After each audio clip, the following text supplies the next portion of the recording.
आप सभी बच्चों का एक बार फिर से नॉलेज एक्वायर क्लासेस में स्वागत है। उम्मीद करते हैं आप सब लोग बहुत बढ़िया होंगे और आज पूरी एनर्जी के साथ हम लोग पढ़ने जा रहे हैं एसिड, बेस एंड साल्ट। जैसा कि आप जानते हैं हर एक चैप्टर्स को दो सेगमेंट में कवर करते हैं।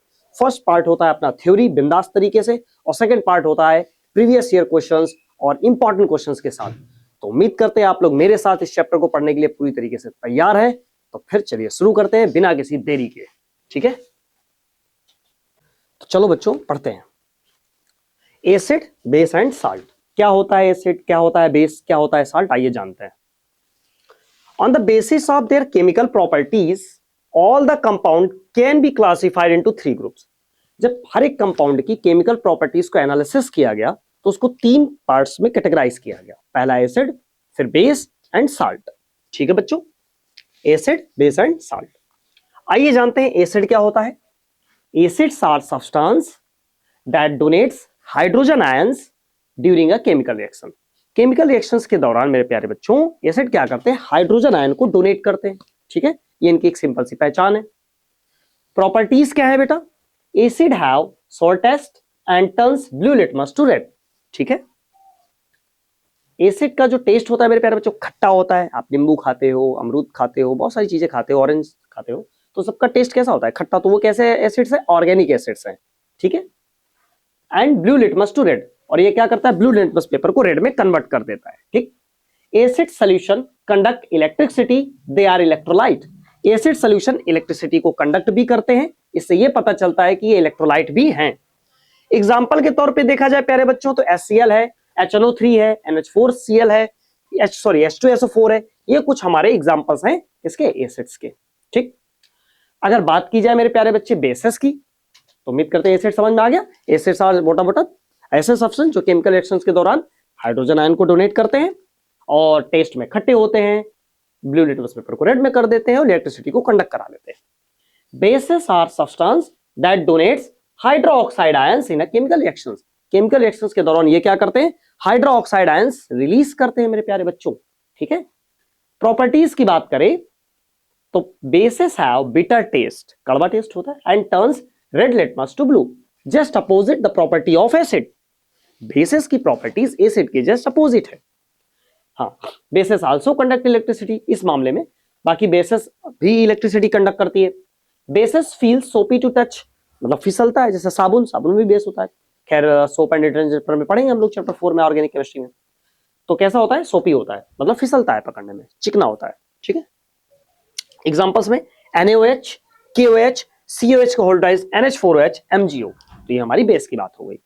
तो दोनों में वही चीज है, ये क्या करते हैं, H+ आयंस रिलीज करते हैं, बेस क्या करते हैं, OH आयंस रिलीज करते हैं। इसका टेस्ट बिटर होता है, उसका श्योर होता है, दोनों ही इलेक्ट्रिसिटी को कंडक्ट करते हैं। ठीक है, कुछ एग्जांपल्स हैं।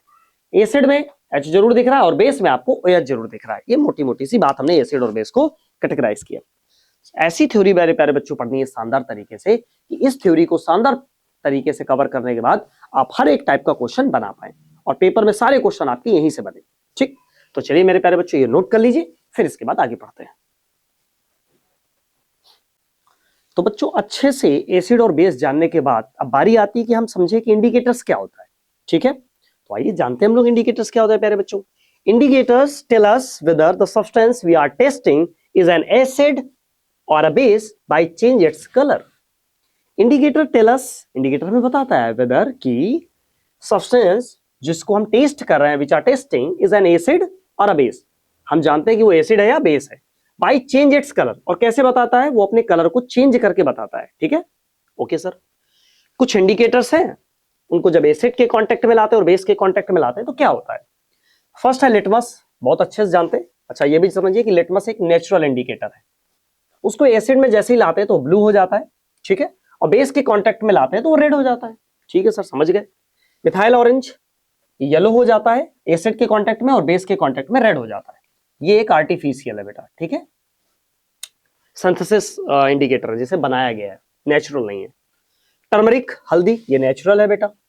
ये क्या करता है, एसिड के कांटेक्ट में रेड, मतलब एसिड के साथ मिलाते हैं तो रेड हो जाता है, बेस के कांटेक्ट में येलो हो जाता है। ठीक है, फिनोल्फ्थलीन पिंक, एसिड के कांटेक्ट में और बेस के कांटेक्ट में वो कुछ भी कलर शो नहीं करता, मतलब कलरलेस होता है। ठीक है, याद रखेंगे मोटा मोटा सा। लिटमस एसिड में ब्लू, बेस में रेड, ठीक है। मिथाइल ऑरेंज, एसिड में येलो, बेसिस में रेड। टर्मरिक, एसिड में रेड, बेस में येलो। इसका अपोजिट है देखो बेटा, मिथाइल ऑरेंज टर्मरिक उल्टा है, मिथाइल ऑरेंज और टर्मरिक में उल्टा सिस्टम है। टर्मरिक में एसिड येलो, बेस रेड है, और टर्मरिक में क्या है याद रखेंगे, एसिड में रेड है, बेस में येलो है, ऐसे याद रखेंगे। फिनोल्फिन पिंक है और वहां पे कलरलेस है। ये बेटा आपको लर्न करना है, ठीक है। अच्छा बेटा, ऑल्फैक्टरी इंडिकेटर्स। अब मेरे प्यारे बच्चों, ये ऐसे सब्सटेंस होते हैं whose smell change in acidic or basic solution. जैसे ही आप इन मटेरियल्स को, इन सब्सटेंस को एसिड और बेस के पास लेकर आते हैं तो उनका ऑर्डर चेंज हो जाता है, उनकी स्मेल ही चेंज हो जाती है, ठीक है। ओके सर, समझ गए। एग्जांपल्स हैं ऑनियन, क्लव ऑयल, प्याज, समझ गए, क्लव ऑयल, वैनिला एक्सट्रैक्ट, ठीक है सर। आइए ये एग्जांपल्स हैं। इसमें एक नोट पॉइंट क्या है बेटा, retains smell in acid. Acid में ये अपनी स्मेल्स को मेंटेन रखते हैं, एसिड के कांटेक्ट में आने की इनकी जो स्मेल्स है उसमें खास कोई चेंज देखने को नहीं मिलता है। But loses smell in base, जैसे ही ये मटेरियल्स बेस के कांटेक्ट में आते हैं तो ये अपनी स्मेल को लूज कर देते हैं, या कम हो जाती है या खत्म हो जाती है, ठीक है, कह सकते हैं। तो हम याद रखेंगे ऑल्फैक्टरी इंडिकेटर्स, ऐसे सब्सटेंस जिनको एसिडिक और बेस के कांटेक्ट में जब भी लेकर आते हैं तो उनका ऑर्डर चेंज हो जाता है, ठीक है, फर्स्ट। और एग्जांपल्स हैं ऑनियन है, क्लोव ऑयल, वैनिला एक्सट्रैक्ट। ये भी याद रखने वाली बात है कि एसिड में अपनी स्मेल्स को रिटेन कर पाते हैं बट बेस के कांटेक्ट में नहीं कर पाते। तो अभी हमने अच्छे से समझा इंडिकेटर्स क्या होता है। अब थोड़ी देर बाद हम पहले इतना नोट करें और फिर समझते हैं पीएच क्या है, यूनिवर्सल इंडिकेटर्स क्या होता है, ये इसको समझते हैं। नोट कर ले प्यारे बच्चों। प्यारे बच्चों, एसिड बेस जानने के बाद हमने सीखा इंडिकेटर्स क्या होते हैं। इंडिकेटर्स सीखने के बाद हम लोग जानते हैं कि पीएच स्केल क्या चीज है। PH scale, pH stands for potential of hydrogen. PH का फुल फॉर्म क्या होता है, potential of hydrogen.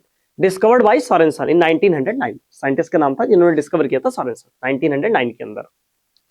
It is used to measure strength of an acid and base. PH क्या करता है, एसिड और बेस की स्ट्रेंथ बताने का काम करता है कि एसिड कितना पावरफुल है, बेस कितना पावरफुल, कोई कंपाउंड या कोई सब्सटेंस कितना खतरनाक एसिड है, कितना डाइल्यूट एसिड है, ये सब बताने की वो कोशिश करता है। जैसे 7 जो वैल्यू होती है वो न्यूट्रल है, ठीक है, जो वाटर होता है, ठीक है। अच्छा, 7 से कम एसिडिक, 7 से ज्यादा बेसिस। अगर 7 से ज्यादा रीडिंग आ रही है पीएच स्केल के अंदर तो वो बेस है, और 7 से कम आ रही है तो यू कैन से कि वो सर वो एसिड है। नोट पॉइंट याद रखेंगे, पीएच की वैल्यू जितनी कम होगा उसकी एसिडिक स्ट्रेंथ उतनी ही ज्यादा होगी, एसिडिक स्ट्रेंथ उतनी ही ज्यादा होगी। पीएच की वैल्यू जितनी, सॉरी, पीएच की वैल्यू जितनी कम एसिडिक स्ट्रेंथ उतनी ज्यादा, और पीएच की वैल्यू जितनी ज्यादा उतना जो बेस की स्ट्रेंथ है वो ज्यादा होगी, बेस की स्ट्रेंथ उतनी ही ज्यादा होगी, ये देखने को मिलेगा, ठीक है। जैसे अगर आपसे कंपेयर कर दिया जाए कि रीडिंग है, एक पीएच स्केल आया है 2 और एक पीएच स्केल में रीडिंग है 5, तो ये ज्यादा एसिडिक है, ये बेटा मेरे प्यारे बच्चों सबसे ज्यादा एसिडिक है कंपेयर टू दैट, ठीक। तो पीएच के बारे में अगर सीखें मोटा मोटा तो पीएच मतलब पोटेंशियल ऑफ हाइड्रोजन, जो हमें ये बताता है कि कोई सब्सटेंस एसिड है कि बेस, ठीक है, और हम इस रीडिंग के थ्रू जानते हैं। इसके बाद आता है बेटा यूनिवर्सल इंडिकेटर्स, आइए इसको जानते हैं। Universal indicator is a mixture of many different indicators. बहुत सारे टाइप्स के इंडिकेटर्स को मिलाकर एक इंडिकेटर बनाया गया जिसका नाम था यूनिवर्सल इंडिकेटर्स, विच गिव्स, जो देता है different colours at different pH value. At the पूरे इंटायर स्केल के अंदर हर एक पीएच वैल्यू में उसका कलर अलग अलग होता है। तो हमें सारे नहीं याद करने हैं कि हर एक रीडिंग का कलर के साथ उसको बताइए, जो इंपॉर्टेंट है, जो पेपर के अंदर पूछे जाते हैं, मैंने उनका एक कलेक्शन किया है। देखिए, सबसे पहले 0 से लेकर 14 तक की आपकी रीडिंग है। आप जानते हैं 7 प्योर वाटर और ब्लड की या प्योर वाटर की जो रीडिंग है वो 7 होती है। गैस्ट्रिक जूस, ठीक है सर, 1.2। लेमन जूस का पीएच वैल्यू का 2.2 approx. Milk of magnesia MGH का होल्टा एक प्रकार का बेस है, इसकी कितनी 10, और 14 सोडियम हाइड्रोक्साइड NaOH, ठीक है। ये हमें याद रखना है बेटा, ये लर्न जरूर करें। जितना भी कंटेंट आपको पढ़ाया जा रहा है बेटा आपको याद करना है, समझना है पहले, फिर आपको याद करना है। समझ आ जाएगा तो याद आसानी से हो जाएगा, ठीक है। कोई चीज रटोगे तो अल्टीमेटली आज नहीं तो कल भूल जाओगे, ये तय है। अगर आपने अच्छे से समझा तो आज नहीं तो कल आपको भूलेगा नहीं, बना ही रहेगा, बस आप टाइम टू टाइम रिवीजन करते रहें, ठीक है प्यारे बच्चों। उम्मीद करते हैं ये बात आपको समझ में आ गई होगी, ठीक है। तो पीएच के बारे में समझा, यूनिवर्सल इंडिकेटर के बारे में समझा, और ये हमें याद रखना है डेटा कि 10 अगर रीडिंग है तो मिल्क ऑफ मैग्नीशिया की है और एमजीएच का होल ट्राइस फुल फॉर्मूला होता है, ठीक है। तो रिवीजन के साथ इसे अच्छे से समझ लेंगे और अपने नोट्स में अपडेट कर लीजिए। फिर हम लोग पढ़ते हैं importance of pH in everyday life. अब पढ़ना शुरू करते हैं importance of pH in everyday life. ठीक है, क्या रोल है हमारा इंपॉर्टेंस ऑफ पीएच का डेली लाइफ के अंदर? सबसे पहला, डाइजेशन ऑफ फूड, खाने को पचाने में। पेट के अंदर आप जानते हैं गैस्ट्रिक जूस जो रिलीज होता है वो है पेट के अंदर, हमारे स्टमक के अंदर HCl होता है जिसका पीएच वैल्यू 1 to 3 होता है approx. Help in digesting our food, हमारे खाने को पचाने में सपोर्ट करता है। ड्यूरिंग इन डाइजेशन, जब आप ज्यादा दबा के खा लेते हो, शादी में गए, कहीं गए, या बढ़िया छोले भटूरे घर में बन गए, दबा के रगड़ दिया, बढ़िया खा लिया जम के, ठीक है ना, तो इंडाइजेशन हो जाता है पेट के अंदर। Stomach produce too much acid causes pain and irritation, जब आप ज्यादा खा लेते हैं तो उसकी वजह से फिर क्या होता है, टू मच एसिड काज क्या भाई फिर ज्यादा एसिड वो रिलीज करेगा। भाई डेली खाते हो सूखी सब्जी, है ना, दाल चावल, अब एक दिन तुमने दबा के समोसा, बिल्कुल मोमोज, चाट, बतासा, छोला भटूरा सब खाया, चाउमीन, अब इससे क्या हुआ, ज्यादा एसिड रिलीज करना पड़ा स्टोमक को। तो जब ज्यादा एसिड रिलीज होगा तो पेट के अंदर एसिडिटी हो जाएगी, जिसकी वजह से पेन एंड इरिटेशन आपके बॉडी के अंदर होगा, पेट के अंदर होगा। तो फिर आप एंटासिड, मम्मी के पास जाते हो, भाई बहुत ज्यादा पेट में जलन हो रही है, तो मम्मी तो घर में बेकिंग सोडा होता है वो दे देती हैं, या तो एंटासिड की टेबलेट्स आती है MGH का होल प्राइस, बेकिंग सोडा या इनो पीते हो आप, वो क्या करता है, न्यूट्रलाइज एक्सेस ऑफ एसिड। वो जैसे ही जाएगा बेस, क्योंकि एसिड ज्यादा बन चुका है पेट के अंदर, तो जैसे ही आप बेस लेते हैं माइल्ड बेस, तो वो क्या करता है, एक्सेस ऑफ एसिड को न्यूट्रलाइज कर देता है। ठीक है, ओके, समझ गए सर। सेकंड पॉइंट क्या है, पीएच ऑफ माउथ, मुंह का जो बेटा पीएच होता है वो लेस देन 5.5 के आसपास होता है। Starts tooth decay due to sugar, आप बहुत सारा दिन खाते रहते हो तो उसकी वजह से टूथ डीके स्टार्ट हो जाता है। तो टूथपेस्ट करते हो जिसका बेसिक नेचर होता है वो क्या करता है, न्यूट्रलाइज कर देता है एक्सेस एसिड को। क्या कर देता है प्यारे बच्चों, न्यूट्रलाइज कर देता है। ठीक है, तो हम लोग ये बात समझ चुके हैं, न्यूट्रलाइज एक्सेस ऑफ एसिड। ठीक है, इसीलिए जब भी आप लेटे हैं तो कुल्ला करके लेटे, एक बार ब्रश कर ले तो ज्यादा बेहतर रहता है रात में लेटने से पहले, तो वो सारा आपका अच्छा। इसीलिए टूथपेस्ट करते हैं आप, जो क्या करता है, बेसिक नेचर का होता है, सारा एसिड जो भी खाने में गंदगी जमी है दांतों के अंदर वो न्यूट्रलाइज कर देता है। Honey bee stings a person, okay, अगर एक आदमी के पानी आ जाती है तो क्या करती है, इंजेक्ट फॉर्मिक एसिड। कोई चींटी है, मधुमक्खी है, बैठ जाती है तो वो जब डंक मारती है, काटती है, तो फॉर्मिक एसिड इंजेक्ट चला जाता है आपकी बॉडी के अंदर। ठीक है, तो ट्रीटमेंट के लिए क्या लेते हो, mild base like baking soda, NaCO3 ये लगा लेते हो, तो बस आपको राहत मिल जाती है। ठीक है, आइडियल सॉइल जो होता है, ideal soil pH for most crops is 6.5 to 7.5, मतलब जो मिट्टी का बेसिक एसिडिक नेचर देखा जाए तो पीएच उसकी रेंज 6.5 से 7.5 होनी चाहिए। अगर इससे कम हो जाती है तो एसिडिक सॉइल हो जाती है। क्या हो जाती है, एसिडिक सॉइल।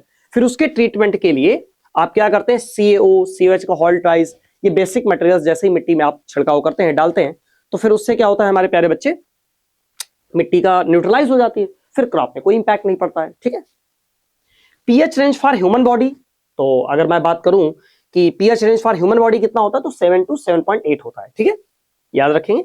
रेन वाटर 5.6, आप जानते हैं एसिड रेन हो जाएगा, अगर जो पानी बरसता है अगर उसका पीएच वैल्यू 5.6 है तो फिर कहीं ना कहीं एसिड रेन को कैटेगराइज करती है।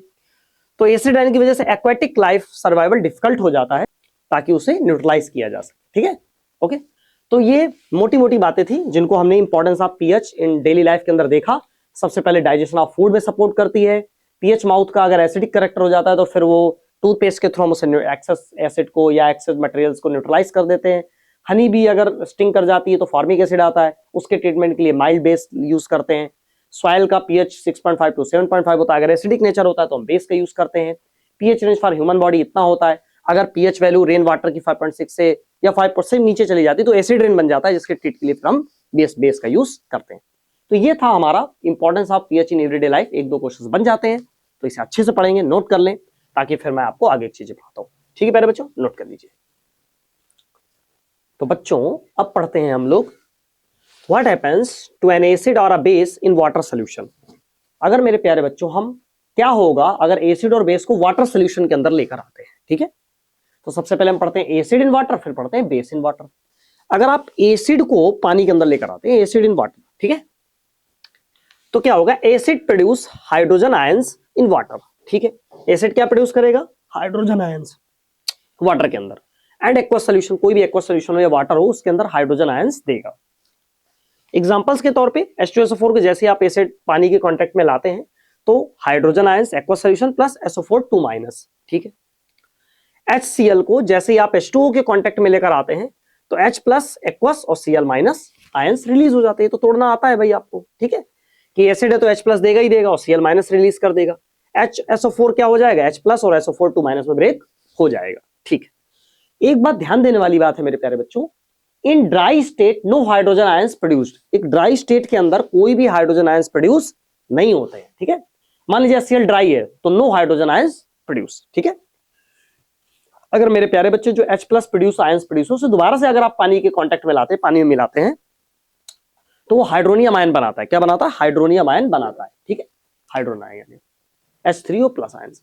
एसिड गिव्स H3O प्लस और H प्लस एक्वस आयंस। देखो दो में से दोनों बातें सही हैं, एसिड या तो हाइड्रोनियम आयन देगा या H प्लस एक्वस देगा। एक्वस लगाना जरूरी है बेटा, ये बात याद रखिएगा, H प्लस के साथ एक्वस लगाना मस्ट है, ठीक है। तो एसिड गिव्स हाइड्रोनियम आयन या H प्लस आयंस, ठीक है। तो इतना अभी तक हमने देखा कि अगर एसिड को एसिड इन वाटर है तो क्या होगा, acid produce hydronium ion, sorry hydrogen ions, एक किसमें, पानी के अंदर और एक्वस सॉल्यूशन के अंदर। एग्जांपल्स देखिए H2SO4 H SO4 में टूटा, HCl H और Cl के अंदर टूटा। ड्राई स्टेट के अंदर कोई हाइड्रोजन आयंस रिलीज नहीं होंगे। H प्लस को अगर हम पानी के कांटेक्ट में लेके आते हैं तो हाइड्रोनियम आयन बनेगा और एसिड गिव्स हाइड्रोनियम आयन या H प्लस एक्वस आयंस, ठीक है। चलिए बच्चों, इतना बहुत अच्छे से सीखने के बाद अब बारी है बेस इन वाटर की। क्या होगा आइए देखते हैं। सबसे पहली बात है base gives hydroxide ions in water.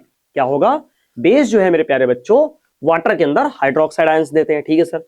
KOH पानी के अंदर आया तो K plus OH minus ion देता है। NaOH H2O के कांटेक्ट में आता है तो Na प्लस OH माइनस के अंदर आता है। प्यारे बच्चों बहुत ये जो ब्रेक डाउन्स हैं, कंपाउंड बनाना, सब बेसिक पार्ट्स में पढ़ा रखा है। अगर आपको भी ये चीजें नहीं आती हैं, बेसिक पार्ट्स कैसे करते हैं, ये कैसे ब्रेक डाउन्स होते हैं, कंपाउंड कैसे बनते हैं, ठीक है, कंपाउंड का नेमिंग कैसे करते हैं, तो 2 पार्ट्स केमिस्ट्री में वीडियो पढ़े हुए हैं बेसिक के, उनको देख लीजिए, आपको ये सारी चीजें बेहतर समझ में आ जाएंगी, ठीक है। लेकिन मुझे उम्मीद है कि आप लोग देख कर आए होंगे तो आपको सारी बातें बहुत आसानी से समझ में आ रही होंगी, ठीक है। Basis which is soluble in water is called alkalis, ठीक है। बेसिस जो वाटर के अंदर सोल्यूबल होते हैं उनको क्या बोलते हैं, एल्कलीज बोलते हैं मेरे प्यारे बच्चों। एल्कली दो टाइप्स के होते हैं, एक मच सोल्यूबल, एक पार्शियल सोल्यूबल, ठीक है। जो मच सोल्यूबल होते हैं उसके अंदर NaOH KOH NH4OH आ जाता है। पार्शियल में BOH का होल डाइज, MgOH का होल डाइज, COH का होल डाइज, ये पार्शियल सोल्यूबल होते हैं पानी के अंदर। तो एल्कली बेसिस, देखिए एक बात याद रखिएगा, basis which is soluble in water, ऐसे बेस जो वाटर में सोल्यूबल है वो एल्कली है, ठीक है। तो ये कह सकते हैं ऑल एल्कलीज आर बेसिस, बात सही है, लेकिन ऑल बेसिस आर एल्कलीज ये बात नहीं सही है, क्योंकि बेसिस बट नॉट एल्कली, जैसे जिंक हाइड्रोक्साइड, आयरन हाइड्रोक्साइड, ठीक है, जिंक ZnOH का होल डाइज, FeOH का होल डाइज, ये बेस है बट एल्कली नहीं है। एल्कलीज वही है जो ऐसे बेस है जो पानी में टोटली डिसॉल्व हो जाते हैं या पार्शली डिसॉल्व हो जाते हैं, ठीक। तो ये थी कहानी बेस की, बेस इन वाटर के कांटेक्ट में, और ये थी एसिड इन वाटर के कांटेक्ट में। तो उम्मीद करते हैं पूरी बात आपको समझ में आ गई होगी। इसको अच्छे से नोट कर लीजिए, फिर हम लोग अगला टॉपिक पढ़ते हैं, ठीक है, नोट कर लीजिए। तो बच्चों अब पढ़ते हैं what do all acid and base have in common. Acid और बेस में क्या चीज कॉमन है, जानते हैं बहुत अच्छे से सर, आयंस कॉमन है, ठीक है। तो इसके लिए प्यारे बच्चों आप यहां पर एक अपनी स्क्रीन पे इमेज देख रहे हैं, और इस इमेज की जब इसमें आप इमेज देख पा रहे हैं तो सबसे पहले आप देख सकते हैं 6 वोल्ट की एक बैटरी है, बल्ब लगा हुआ है, स्विच कनेक्टेड है, और एसिड इसके अंदर जो डाला गया है वो HCl कंटेंट डाला गया है, ठीक है, HCl एसिड लिया गया है। तो 2 इलेक्ट्रोड लगे हुए हैं, एनोड और कैथोड। तो देख पा रहे हैं कि बीच में गैप है, और वो जो गैप है उसके थ्रू क्या मूवमेंट होता है, आयंस का, ठीक है। इलेक्ट्रोड करते क्या है, करंट को एंट्री कराना और करंट को लीव कराने का काम करते हैं। तो जब आप इस फिगर में देख पा रहे हैं जहां पर गैप दिख रहा है आपको बीच में, उस मूवमेंट से जब इस तरफ से उस तरफ जब करंट जाता है तो बीच में आयंस रोल प्ले करते हैं करंट को कैरी कराने का। तो एक बात मैंने यहीं पर जो कॉमन चीजें निकल कर आती है उसको मैंने मेंशन किया है, electric current through the solution is carried by ions, ठीक है, आप देख भी पा रहे हैं फिगर में। Electric current through the solution, solution के अंदर जो इलेक्ट्रिक करंट फ्लो होता है वो किसके थ्रू होता है बेटा, आयंस के थ्रू होता है। सबसे इंपॉर्टेंट बात यही कॉमन पॉइंट है। In case of strong acid and base, अगर आप बीकर के अंदर स्ट्रॉन्ग एसिड एंड बेस लेते हैं तो क्या होगा, बल्ब प्रॉपरली ग्लो करेगा, बहुत अच्छे से जलेगा, बहुत बढ़िया शानदार। In case of week acid and base, अगर आप वीक एसिड और बेस लेते हो तो बल्ब प्रॉपरली ग्लो नहीं करेगा, bulb not properly glow. In case of glucose and alcohol पर अगर आप ले लेते हैं, अगर आपको लगता होगा कि ग्लूकोज और एल्कोहल में भी तो सर हाइड्रोजन है बट एसिड नहीं है वो, ठीक है, तो bulb does not glow ions, bulb does not glow, इससे क्या पता चलता है, बल्ब ग्लो ही नहीं करेगा। क्यों नहीं करेगा? क्योंकि उसके पास आयंस नहीं है, उनके पास आयंस नहीं है, ठीक है। तो अगर आयंस हैं, स्ट्रॉन्ग एसिड स्ट्रॉन्ग बेस क्या करते हैं, लॉट्स ऑफ आयंस प्रोड्यूस करते हैं, बहुत अच्छे से इलेक्ट्रिक करंट को कैरी कराते हैं, ठीक है। लेकिन वीक बेस और वीक एसिड थोड़ा पार्शियल करा पाते हैं, अल्कोहल है और आपका ग्लूकोज है, ये तो बिल्कुल ही नहीं करा पाते। तो ये चीजें जो थी वो कॉमन थी। तो उम्मीद करते हैं what do all acid and base have in common, topics के अंदर आपने देखा आयंस हैं, जिसको आपने अच्छे से सीख लिया, नोट कर लीजिए, फिर आगे हम लोग बात करते हैं। तो प्यारे बच्चों, अब हम लोग पढ़ते हैं डाइल्यूटिंग एन एसिड। अगर एसिड को डाइल्यूट करना है तो क्या करोगे भाई, एसिड कंसंट्रेटेड है और आप उसे डाइल्यूट करना चाहते हो, मतलब उसकी पावर को रिड्यूस करना चाहते हो, तो क्या करोगे, आप उसमें पानी मिलाओगे। पानी मिला देने से जो एसिड की कंसंट्रेशन होती है वो कम हो जाती है, सीधी सी बात है। Acid plus water is highly exothermic. इस डेटा को समझिए, इस पॉइंट्स को समझिए, क्या मैं बोलना चाह रहा हूं, acid plus water is highly exothermic. अगर आप एसिड को पानी में मिलाते हैं तो क्या होगा, वो बहुत ज्यादा एक्सोथर्मिक है, मतलब हीट बहुत ज्यादा बाहर निकलेगी, ठीक। Never add water to acid, never add water, कभी भी पानी को आप एसिड के अंदर नहीं डालेंगे, ठीक। क्या करेंगे sir, always add acid slowly to water, पानी के अंदर ड्रॉप वाइज ड्रॉप आप एसिड को पुटअप करिए, वो तरीका सही है। अगर ऐसा नहीं करते हैं तो एक्सप्लोजिव हो जाएगा, मटेरियल सारा आपके ऊपर आ जाएगा, फिर आपको नुकसान होगा, ठीक है, कोरोजिव नेचर का होता है, दिक्कत होगी, एक्सपेरिमेंट नहीं कर पाओगे आगे के, ठीक है। तो ये कुछ फैक्ट्स हैं, एसिड को डाइल्यूट करने के लिए क्या करना होता है, सबसे पहले आप पानी को एसिड में नहीं मिलाएंगे, आप एसिड को पानी में मिलाएंगे, वो भी स्लोली ड्रॉप वाइज ड्रॉप, तो वो तरीका सबसे बेहतर होता है, ठीक है। तो डाइल्यूटिंग एन एसिड के मतलब हम समझ चुके हैं। अब थोड़ी बात करते हैं प्रिपरेशन ऑफ HCl गैस की, कि HCl गैस हमारा कैसे बनता है, HCl गैस की प्रिपरेशन को अच्छे से समझते हैं। उसके लिए क्या करना पड़ता है, सबसे पहले आपको NaCl लेना है, NaCl कॉमन सॉल्ट आप बहुत अच्छे से जानते हैं, H2SO4 ले लीजिए, कॉमन सॉल्ट लीजिए, H2SO4 लीजिए, क्या बनेगा, Na2SO4 और 2HCl। देख पा रहे हैं आप बहुत अच्छे से कि ये एक डबल डिस्प्लेसमेंट रिएक्शन है, Na इसके पास आ जाएगा, HCl के पास आ जाएगा, तो NaSO4 के पास क्या बन जाएगा, Na2SO4, HCl के साथ जाकर HCl गैस बना लेगा आपका, ठीक है। HCl गैस है, ठीक है सर, समझ गए कि HCl गैस बन गई। क्या किया सर हमने, एसिड कॉमन सॉल्ट लिया और उसमें एसिड डाल दिया, तो हमारी HCl गैस हमें बन गई, ठीक है सर। HCl गैस जो बनी, अगर आप उसके पास एक ड्राई लिटमस पेपर लेके जाते हैं, नो कलर चेंज, कोई कलर चेंज नहीं होगा। क्यों, जानते हैं कि H+ आयंस, अभी पीछे पढ़ाया, H+ आयंस हमेशा वाटर या एक्वस स्टेट के अंदर जनरेट होते हैं, तो ड्राई स्टेट है तो जनरेट होंगे ही नहीं, नो कलर चेंज। लेकिन अगर HCl गैस ही है, अगर आप मॉइस्ट ब्लू लिटमस लेके जाते हैं तो अब क्या होगा, उससे H+ जनरेट हो जाएंगे, भाई मॉइस्ट है ना, थोड़ा तो पानी है ही है, तो उससे H+ जनरेट होंगे, जिसकी वजह से आपको रेड कलर ऑब्जर्व देखने को मिल जाएगा, रेड कलर देखने को मिल जाएगा। HCl को जैसे ही आप वाटर में मिलाते तो हाइड्रोनियम आयन, Cl- आयन निकल जाता है। ये भी छोटी सी बात थी, आपने सीख ली, ठीक है। तो इसके अंदर हमने बेसिकली दो बातें सीखी हैं कि हमने कभी भी एसिड, पानी को एसिड में नहीं मिलाना है, एसिड को पानी में मिलाना है ड्रॉप वाइज ड्रॉप, ठीक है सर। NaCl H2SO4 के साथ रिएक्ट करके HCl गैस बना देता है।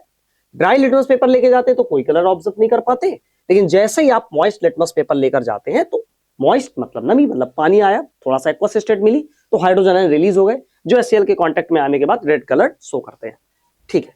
तो इतना आप अच्छे से समझ गए, और इधर कुछ आपके लिए इमेजेस लगाएगी, उनके थ्रू आप और अच्छे से समझ सकते हैं, ठीक है।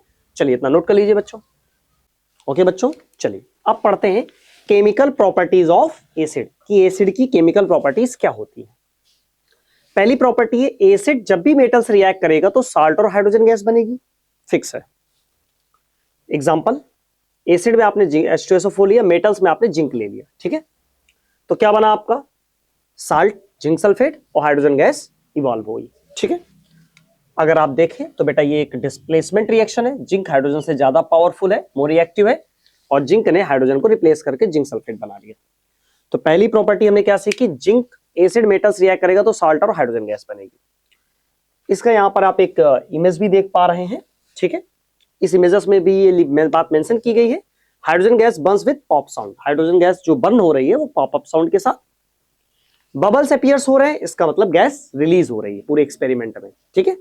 ये बातें हमें याद रखनी है कि जिंक हाइड्रोजन सल्फेट से रिएक्ट करके जिंक सल्फेट बनाएगा और हाइड्रोजन गैस इवॉल्व होगी। गैस पॉपअप साउंड के साथ बर्न होगी और बबल्स भी अपीयर हो रहे हैं, इसका मतलब गैस रिलीज हो रही है, ठीक है।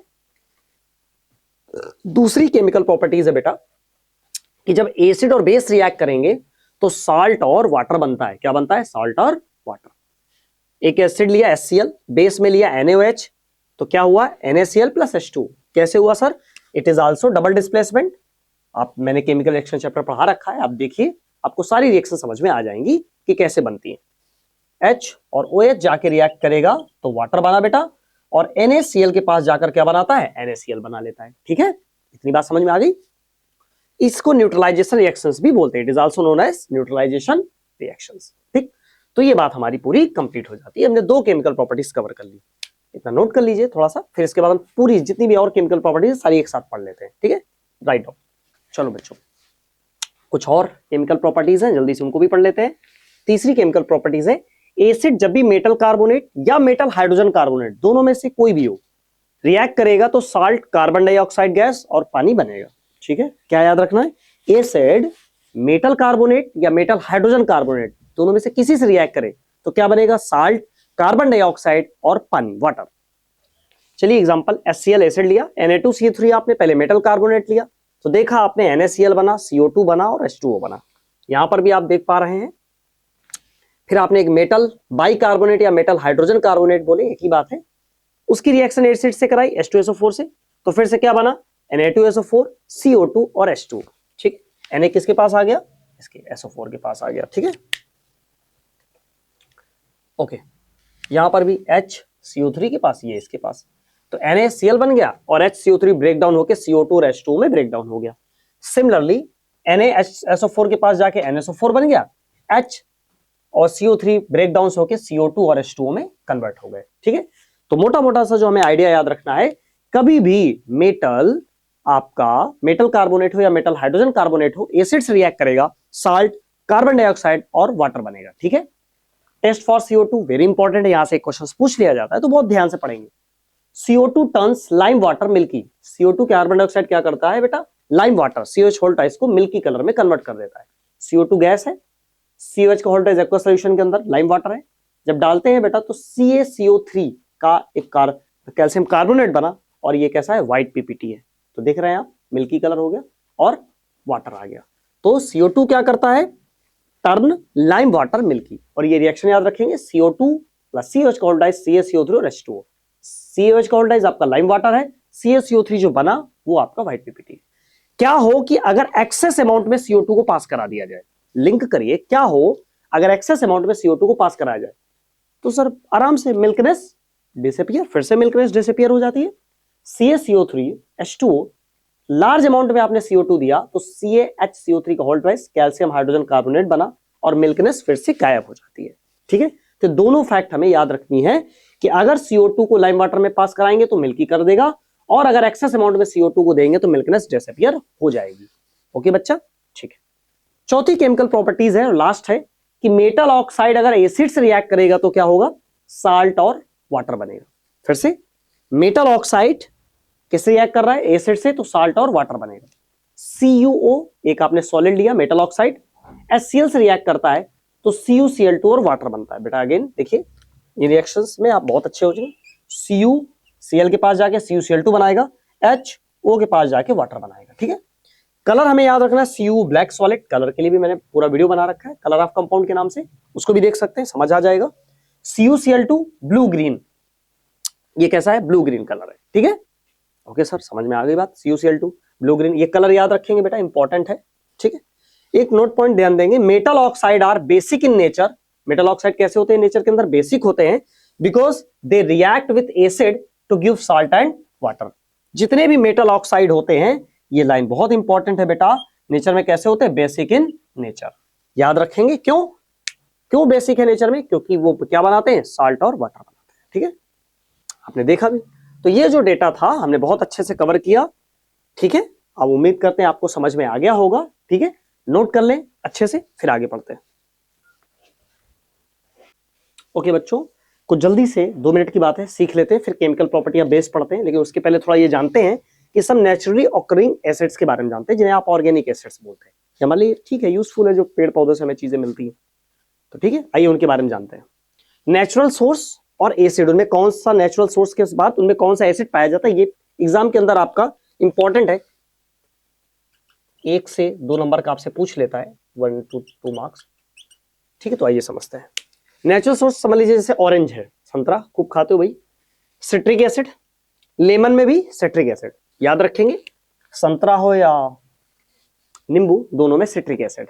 ठीक है, ant stinging formic acid, nettle stinging एक प्रकार की बेटा पत्ती होती है, जिससे लग जाने से अगर आप उसके कांटेक्ट क्रिकेट खेलने गए, कहीं झाड़ियों के बीच में फंस गए तो जलन होगी। ठीक है, तो उसमें भी कौन सा एसिड होता है, फॉर्मिक एसिड। फॉर्मिक एसिड को मेथेनोइक एसिड भी बोला जाता है। ठीक है, आंट सिटिंग हो या नेटल सिटिंग हो, तो ये भी याद रखेंगे दोनों एक साथ। ऑरेंज और लेमन में citric acid, orange lemon citric acid, ant stinging nettle stinging में फॉर्मिक एसिड। विनेगर में ओ भाई बहुत अच्छे जानते हैं, एस्टिक एसिड, सिरका भाई अच्छे से जानते हैं। टैमरिन टार्ट्रिक एसिड, टैमरिन से रिलेट करता है टार्ट्रिक एसिड। ठीक है, इमली में टार्ट्रिक एसिड। टोमेटो बहुत अच्छे से याद करें भाई, ऑक्जेलिक एसिड। टोमेटो में कौन सा पाया जाता है, ऑक्जेलिक एसिड। टमाटर में कौन सा भाई, ऑक्जेलिक एसिड। मिल्क के अंदर क्या पाया जाएगा, लैक्टिक एसिड। दूध में क्या पाया जाता है, लैक्टिक एसिड। ठीक है, तो ये इंपॉर्टेंट था, पेपर में पूछ लेता है 1-2 नंबर के, तो मैंने कहा बता ही देते भाई। अब इसके बाद पढ़ते हैं हम लोग केमिकल प्रॉपर्टीज ऑफ बेसेस। ठीक है, नोट कर लो। चलो बच्चों, केमिकल प्रॉपर्टीज ऑफ बेस के बारे में बात करते हैं। बेस जब भी मेटल से रिएक्ट करेगा तो सॉल्ट और हाइड्रोजन गैस बनेगी। क्या बनेगी, सॉल्ट और hydrogen gas. Base metal, salt और हाइड्रोजन, सॉल्ट और हाइड्रोजन। ठीक है, बेस ले लीजिए आप NaOH, मेटल ले लीजिए जिंक, क्या बना, salt Na2 ZnO2, sodium zincate और हाइड्रोजन गैस। ठीक है, एक बात याद रखनी है कि this reaction does not happen with all metals, मतलब ये जो रिएक्शन है सारे मेटल्स के साथ नहीं होती है, ये बात याद रखना, कुछ ही मेटल्स के साथ होती है। एग्जाम के अंदर बहुत बार पूछी गई रिएक्शन, याद रख के जाएंगे कि जब भी बेस जिंक मेटल के साथ रिएक्ट करेगा सोडियम जिंकेट बन जाएगा। दूसरी केमिकल प्रॉपर्टीज है नॉन मेटल ऑक्साइड जब बेस से रिएक्ट करेगा, नॉन मेटल ऑक्साइड जब बेस से रिएक्ट करेगा तो आपका क्या बनेगा, साल्ट और वाटर। नॉन मेटल ऑक्साइड कैसे बेटा, CO2, SO2, NO2, SO3, ये नेचर में कैसे होते हैं, एसिडिक होते हैं। क्यों, क्योंकि ये भी साल्ट और हाइड्रोजन गैस बनाते हैं। ले लीजिए नॉन मेटल ऑक्साइड, आपने CO2 लिया, आपने एक बेस ले लिया, आपने बेस लिया COH का होल ट्वाइस, क्या बना, CaCO3 और वाटर। ठीक है, ये हम याद रखेंगे कि CO2 लिया, COH का होल ट्वाइस लिया, तो क्या बना, CaCO3 और H2O बना। ठीक, ठीक है सर, समझ गए, साल्ट और वाटर बना दिया हमने। कैसे बना देख लिया सर, अच्छे से समझ भी आ गया। अब बेस अगर एसिड से रिएक्ट करेगा तो साल्ट और वाटर बनता है, पीछे भी पढ़ चुके हैं। ठीक है, कि NaOH जब भी H2SO4 से रिएक्ट करेगा तो Na2SO4 और H2O बनेगा। डबल डिस्प्लेसमेंट है प्यारे बच्चों, देख पा रहे हैं आप, NaSO4 के पास, HOH के पास, H और OH मिलकर हमेशा वाटर बनाते हैं। इसको ब्रेक भी करोगे तो H और OH में। ठीक, तो ये थी केमिकल प्रॉपर्टीज ऑफ बेसिस। पहला, बेस मेटल से रिएक्ट करेगा तो क्या बनेगा, साल्ट और हाइड्रोजन गैस, और नॉन मेटल ऑक्साइड बेस से रिएक्ट करेगा तो साल्ट और वाटर बनेगा, बेस एसिड से रिएक्ट करेगा तो सॉल्ट और वाटर बनेगा। इसको न्यूट्रलाइजेशन रिएक्शन भी बोलते हैं, इसको पढ़ चुके हैं। ठीक है, तो बहुत ही आसान थी केमिकल प्रॉपर्टीज, नोट कर लीजिए। ठीक है, इसके बाद हम पढ़ते हैं strength of acid and base. चलिए बच्चों, अब पढ़ते हैं strength of an acid and base. Strength पढ़ते हैं एसिड की क्या होती है और बेस की क्या होती है। ठीक है, सबसे पहली बात है, स्ट्रॉन्ग एसिड एंड बेस एक तरफ कर लिया, वीक एसिड और बेस एक तरफ कर दिया। ठीक, स्ट्रॉन्ग एसिड हो या base completely ionize in aqueous solution, aqueous solution के अंदर पूरी तरीके से आयोनाइज हो जाते हैं। Release a high concentration of H+ और OH- आयन, लार्ज क्वांटिटी में H+ और OH- आयन को रिलीज भी करते हैं।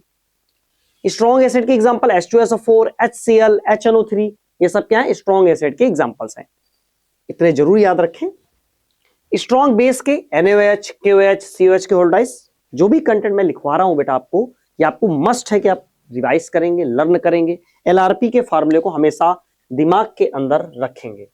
LRP क्या होता है बेटा, लर्न, ठीक है, रिवीजन और प्रैक्टिस। प्यारे बच्चों, इस बात को बहुत अच्छे से महसूस करिए, आपने 100% सीखा, 100% रिवीजन किया, लेकिन प्रैक्टिस नहीं करी तो रिजल्ट क्या हो गया, 0। तो सीखना के साथ साथ रिवीजन करना और प्रैक्टिस दोनों ही जरूरी होते हैं। सपोज दैट आपने बहुत बढ़िया सीखा, 100% प्रैक्टिस की, लेकिन रिवीजन नहीं किया, तो भी रिजल्ट क्या हो जाएगा? 0 हो जाएगा। तो हम LRP फॉर्मूले से चलेंगे, ठीक है? Learn, revision, practice. तो जो भी डेटा मैं आपको दे रहा हूं सारा ऑथेंटिक है, सारा इंपॉर्टेंट है, इसे बहुत अच्छे से आपको याद रखना है और कभी भी भूलना नहीं है। एग्जाम तक आपको सारा याद रखना है। स्ट्रॉन्ग बेस याद रखेंगे, NaOH, KOH, COH का होल ट्वाइस। अगर वीक, चलिए हाँ यहां पर आ जाते हैं, वीक एसिड एंड बेस की अगर बातचीत की जाए तो पार्सली आयोनाइज होते हैं वाटर के अंदर, ठीक है, और give less concentration of H plus और OH माइनस आयंस, बहुत ही कम अमाउंट में H प्लस और OH माइनस आयंस देते हैं। वीक एसिड की बात की जाए तो CH3COOH और H2SO3, यह सारे आपके क्या होते हैं? वीक एसिड के अंदर आ जाते हैं। अगर वीक बेस की बातचीत की जाए तो NH4OH और FeOH का होल ट्वाइस, ये क्या होते हैं? आपके वीक बेस होते हैं, ठीक है। तो first weak acid and base की बात करें तो partially ionize in water, okay, gives less concentration of H plus और OH माइनस आयंस, ये बात भी सही है सर। वीक एसिड की बात की जाए तो CH3COOH H2CO3 आपके वीक एसिड हो गए, और वीक बेस NH4OH और FeOH का होल ट्वाइस। तो ये सारा ही इंपॉर्टेंट डेटा है। इतना बहुत सारे वीक एसिड हैं, वीक बेस हैं, पर जो एग्जाम में बहुत बार पूछे जाते हैं मैंने उनका कलेक्शन किया, तो इनको बहुत अच्छे से याद करेंगे, ठीक। ओके सर कुछ और? हाँ बिल्कुल, अभी थकना मना है। पीएच ऑफ सॉल्ट, पूरा चैप्टर खत्म करना है, ठीक है। पीएच ऑफ सॉल्ट के अंदर जब आते हैं तो strong acid plus strong base, तो क्या बनेगा? न्यूट्रल सॉल्ट बनेगा और वाटर बनेगा, ठीक है। तो पीएच कितना हो गया? 7, क्योंकि न्यूट्रल सॉल्ट बनाया तो उसका पीएच वैल्यू 7।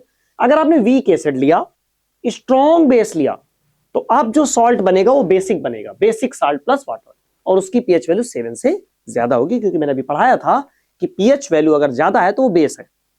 अगर आप इस बार आपने क्या किया? स्ट्रॉन्ग एसिड ले लिया और क्या लिया? वीक बेस लिया, अब क्या बनेगा? एसिडिक साल्ट बनेगा और वाटर बनेगा, ठीक, और उसकी पीएच वैल्यू 7 से कम होगी। तो ये टॉपिक था आपका strength of an acid and base, जहां पर आपने डिफरेंशिएट सीखा, और साल्ट जो बनता है उसमें एसिडिक कैरेक्टर कब होता है, बेसिक कैरेक्टर कब होता है, ये भी आप बहुत अच्छे से सीख गए, ठीक है। अगर वीक एसिड है, स्ट्रॉन्ग बेस है तो basic salt, strong acid weak base तो एसिडिक सॉल्ट। उम्मीद करते हैं इसे याद रखेंगे। और हाँ, सबसे important LRP, learn, revision, practice, ये आपका होना चाहिए जीत का मंत्र। अगर आपने इसे फॉलो किया तो रिजल्ट आपका, मेहनत आपकी, और फ्यूचर अच्छा आपका, ठीक है। नोट कर लो। चलो बच्चों, एसिड और बेस शानदार तरीके से पढ़ने के बाद पढ़ते हैं salt. Salt is a compound formed from an acid by the replacement of hydrogen in acid by metal, ठीक है। क्या सीखा? साल्ट एक कंपाउंड है जो बनता है एसिड से जब हाइड्रोजन रिप्लेस होता है, ठीक है। ये भी है सर कि जब एसिड और बेस रिएक्ट करते हैं तो भी साल्ट और वाटर बनता है। तो साल्ट बनाने के बहुत सारे तरीके हैं। कॉमन सॉल्ट NaCl, जिसे आप रॉक सॉल्ट भी बोलते हैं, ठीक है। Common salt NaCl is used as raw material for various chemical substance, बहुत सारे केमिकल सब्सटेंस के लिए रॉ मटेरियल का भी काम करता है, ठीक है। अब एक एक करके जो आपके एग्जाम के अंदर famous common compounds of salts हैं या सॉल्ट हैं, उनके बारे में हम लोग पढ़ लेते हैं, ठीक है। सबसे पहले सोडियम हाइड्रोक्साइड NaOH के बारे में इंपॉर्टेंट है, एक एक पॉइंट समझते हैं। केमिकल नेम तो सोडियम हाइड्रोक्साइड NaOH होता है। कॉमन नेम क्या होता है सर जी? कॉमन नेम होता है कॉस्टिक सोडा, याद रखेंगे, ठीक है। स्पेशली कॉमन नाम से कॉमन नेम पूछ ले आपसे MCQ फॉर्म में तो भी याद रखेंगे। प्रोडक्शन की बात करें, NaOH is industrially produced through the electrolysis of NaCl solution in a process called chloralkali process. इसको क्या बोलते हैं? क्लोरलकी प्रोसेस बोलते हैं, ठीक है। तो NaOH को कैसे बनाते हैं इंडस्ट्री? इलेक्ट्रोलिसिस करके बनाते हैं। NaCl जिसे आप ब्राइम भी बोलते हैं, वाटर के साथ इलेक्ट्रिसिटी पास करा दीजिए तो NaOH बनेगा, Cl2 बनेगा और हाइड्रोजन बनेगा, ठीक है। याद रखेंगे बेटा, इंपॉर्टेंट रिएक्शंस है, और ये पूरा ही का पूरा टॉपिक इंपॉर्टेंट है अपने आप में, कि NaCl को अगर आप बेटा H2O के साथ, H2O में मिलाने के साथ जब इलेक्ट्रिसिटी पास कराएंगे तो NaOH अलग हो जाएगा, Cl2 अलग हो जाएगा और हाइड्रोजन गैस अलग हो जाएगी। इनके हमें यूजेस भी पता होने चाहिए बेटा, पेपर में एग्जाम में यूजेस भी पूछ लेता है। यूज्ड इन सोप, किसका? कास्टिक सोडा का। Soap industry, paper industry, textile industry, oil refining में भी इसका यूज किया जाता है, ठीक है। क्लोरीन की बात की जाए तो used in making bleaching powder बनाने में, वाटर ट्रीटमेंट, पानी की सफाई के लिए, जम्स खत्म करने के लिए, मैन्युफैक्चर ऑफ प्लास्टिक बनाने में, जैसे PVC, पॉलीवाइनिल क्लोराइड, इसको बनाने में भी यूज किया जाता है। हाइड्रोजन की बात की जाए तो hydrogen used in fuel, making ammonia for fertilizers, और सो मेनी यूजेस हैं। बट जो इंपॉर्टेंट यूजेस है वो आपके लिए लिख दिए गए हैं, ठीक है। तो अभी हमने देखा साल्ट क्या है, जो एसिड बेस के रिएक्शन से भी बनता है। साथ ही साथ कॉमन साल्ट का यूज रॉ मटेरियल के तौर पे किया जाता है। सोडियम हाइड्रोक्साइड का कॉमन नेम कास्टिक सोडा होता है। इसको क्लोरेल्ट्री प्रोसेस से बनाते हैं। वो क्या होता है सर, NaCl ले लीजिए, पानी में मिलाइए, इलेक्ट्रिसिटी पास करा दीजिए, तो आपका क्या हो जाएगा, NaOH अलग, Cl अलग, क्लोरीन अलग, हाइड्रोजन अलग। इनके यूजेस भी पढ़ लिया। NaOH के यूज सोप, पेपर, टेक्सटाइल और आयरन रिफाइनिंग में किया जाता है, ठीक है। तो इतना नोट करें, फिर एक एक करके हम जितने भी आपके साल्ट के कंपाउंड्स हैं उनको पढ़ लेते हैं। चलो बच्चों, ये जो साल्ट्स बचे हुए हैं इनको पढ़ते हैं जल्दी से, अच्छे से, ठीक है। कैल्शियम ऑक्सीक्लोराइड CaOCl2 की बात करते हैं। कॉमन नेम इसका बेटा ब्लीचिंग पाउडर होता है, बहुत अच्छे से याद रखेंगे, ये इंपॉर्टेंट है। सारे इंपॉर्टेंट फैक्ट्स लिखे हुए हैं, सबको अच्छे से पढ़ के जाना, एग्जाम के अंदर जरूर पूछे जाएंगे यहां से points. Common name bleaching powder.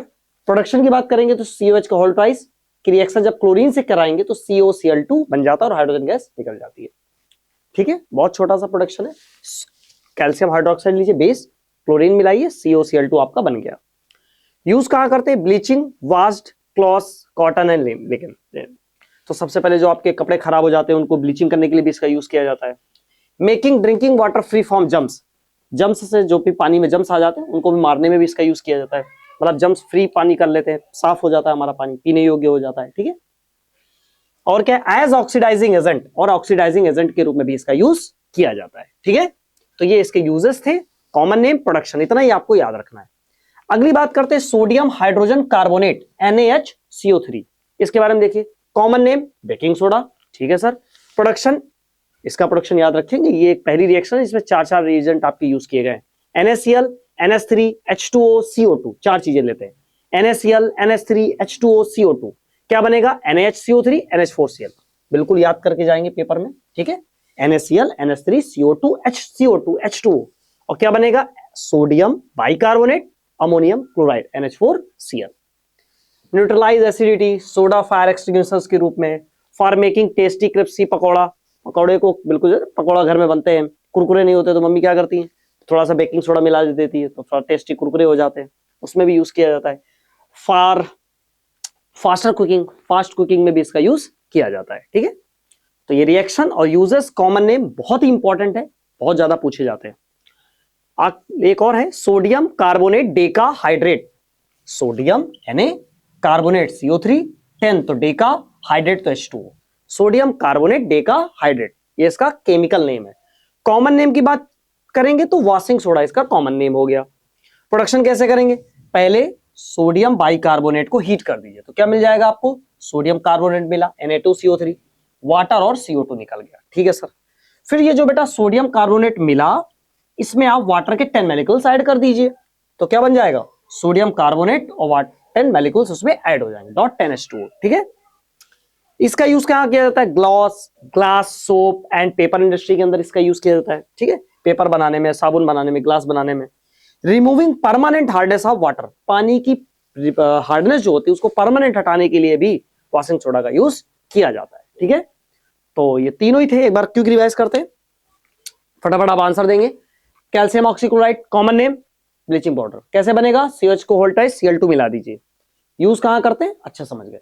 Sodium hydrogen carbonate NaHCO3 common name baking soda, कैसे बनाएंगे, NaCl, NH3, H2O, CO2, क्या बनेगा, NaHCO3 और NH4Cl।